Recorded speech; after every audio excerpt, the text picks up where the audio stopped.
दोस्तों, एक बार फिर से स्वागत है आपका प्रजापति न्यूज में। हॉस्पिटल की लूट का खुलासा।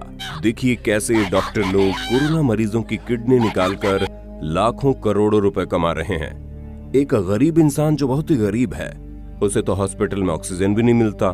अरे भाई साहब, गरीबों का क्या ही बताएं, उन्हें तो हॉस्पिटल के अंदर भी नहीं जाने देते। डॉक्टर चिल्लाते रहिए, कोई डॉक्टर नहीं आया, कोई डॉक्टर नहीं आया। दोस्तों, आज हम आपको बताने जा रहे हैं पूरे मेडिकल सिस्टम की पोल, क्योंकि आज के समय में सफेद कोट में खूनी लुटेरे आ गए हैं, जहां एक से बढ़कर एक ब्रांडेड हॉस्पिटल और उसमें काम करने वाले डॉक्टर इस तरह लूट मचाए हुए हैं, जिसके बारे में सुनकर आपके पैरों तले जमीन खिसक जाएगी। आपको लग रहा होगा हम केवल कोरोना वायरस के टाइम पर चल रही धोखेबाजी को ही बताएंगे। नहीं, आज हम पूरे के पूरे मेडिकल सिस्टम का चिट्ठा खोलकर आपके सामने रख देंगे कि कैसे A to Z पूरा मेडिकल सिस्टम कमीशन पर चल रहा है और कैसे हम आम जनता को बेवकूफ बनाया जा रहा है। तो दोस्तों, बिना एक पल की देरी किए चलिए शुरू करते हैं मेरे यानी अपने दोस्त विशाल प्रजापति के साथ ये हैरान करने वाली वीडियो। जैसा कि हमने आप सभी को बताया, आज के टाइम पर लूटपाट भले ही कम हो गई है, क्राइम रेट पहले के मुकाबले काफी कम चल रहा है, क्योंकि आज के समय में लूट मचाने वाले लोग सफेद कोट पहनकर घूम रहे हैं, जो पैसा कमाने के लिए लोगों की मजबूरी का फायदा उठाने में कोई कसर नहीं छोड़ते। दोस्तों, अगर सीधे शब्दों में बात की जाए तो आज एक डॉक्टर या फिर कह लीजिए हॉस्पिटल को हर जगह से पैसा चाहिए, फिर चाहे वो पैथोलॉजी लैब हो या फिर एम्बुलेंस रेफरेंस, जहां अक्सर डॉक्टर एम्बुलेंस वाले को बोलते हैं कि पेशेंट को मेरे पास भेज देना ताकि वो उसे लूट सके। इसी चक्कर में कई सारे लोग ऐसे ही मर जाते हैं, क्योंकि कोई भी ऐरा गैरा नत्थु गैरा एम्बुलेंस वाले को पैसा खिलाकर अपनी तरफ कर लेता है। हेलो जी सर, बस 10 मिनट में आया, हार्ट अटैक का पेशेंट है। और एम्बुलेंस वाला जानबूझकर उसी हॉस्पिटल या डॉक्टर के पास उसे ले जाता है, जिसके बाद इंसान की जान बचे ना बचे, एम्बुलेंस और डॉक्टर की जेबें जरूर भरनी चाहिए। ठीक ऐसा ही पैथोलॉजी लैब में होता है। लोग इतने बड़े बड़े लैब तो खोल देते हैं, लेकिन उनके पास मरीज कहां से आए, और उन्हीं मरीज को लाने के लिए लोग अलग अलग डॉक्टरों से संपर्क करते हैं। जो कोई भी अच्छा डॉक्टर इन्हें दिखता है, उसके पास जाकर बोलते हैं कि आप अपने मरीजों को ब्लड और बाकी के टेस्ट के लिए हमारे पास भेजें। डॉक्टर बोलता है ठीक है भेज देंगे, लेकिन हमें क्या मिलेगा, 50% तक का देंगे। बस 50% में बात फिक्स हो जाती है, और कई डॉक्टर तो 60% भी लेते हैं।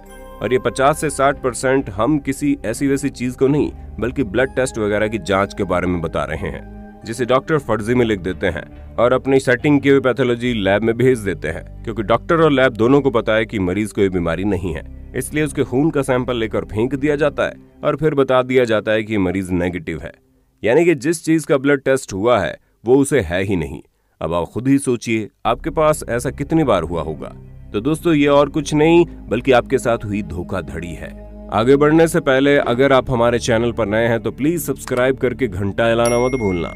ऐसा करने से आप पर कृपा आनी शुरू हो जाएगी। ट्राई करो, इट्स वर्क। और डॉक्टर्स की धोखाधड़ी यही नहीं रुकती, ये लोग मेडिकल स्टोर वालों से भी सेटिंग बनाकर रखते हैं, जहां मेडिकल स्टोर वाले आते हैं और उनसे बोलते हैं कि आप हमारे स्टोर में मौजूद दवाइयों को ही अपने मरीजों को लिखे।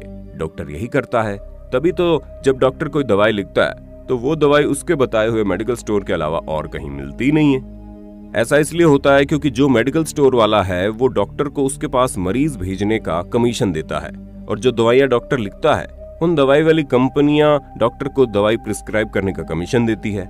यानी कि एक डॉक्टर का पूरा धंधा मरीज के दिए हुए पैसों से ज्यादा कमीशन पर चलता है।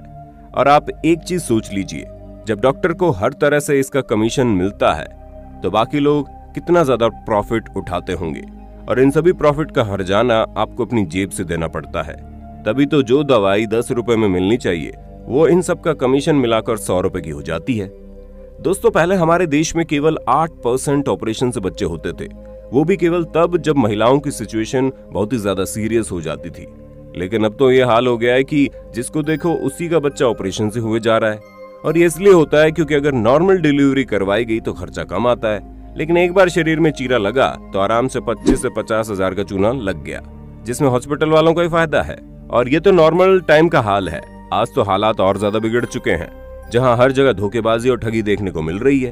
तभी तो आज के समय में जिस किसी को भी कोरोना वायरस हो रहा है उसे एक पल्स ऑक्सीमीटर की जरूरत होती है, ताकि वो पहले से ही देख सके कि उसकी सांस का लेवल कहां तक पहुंचा है।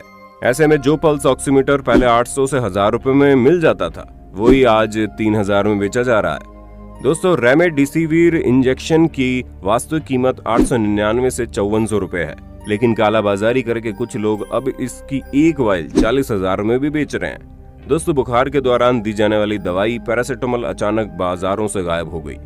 अब इसे ब्लैक में खरीद रहे हैं लोग। पर हद तो तब हो गई जब 12,000 में मिलने वाला ऑक्सीजन सिलेंडर आज लोगों को मजबूरी में 90,000 में बेचा जा रहा है। एम्बुलेंस सेवा के नाम पर मनमानी हो रही है।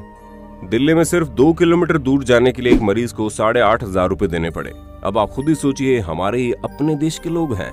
मरने के बाद जो कफन खरीदा जाता है उसकी कीमत मुश्किल से 150 रुपए होती है, वो भी 500 रुपए से लेकर 1000 रुपए में बिक रहा है। आज की डेट में शमशान घाट में इतने अंतिम संस्कार हो रहे हैं कि लकड़ियां कम पड़ रही है।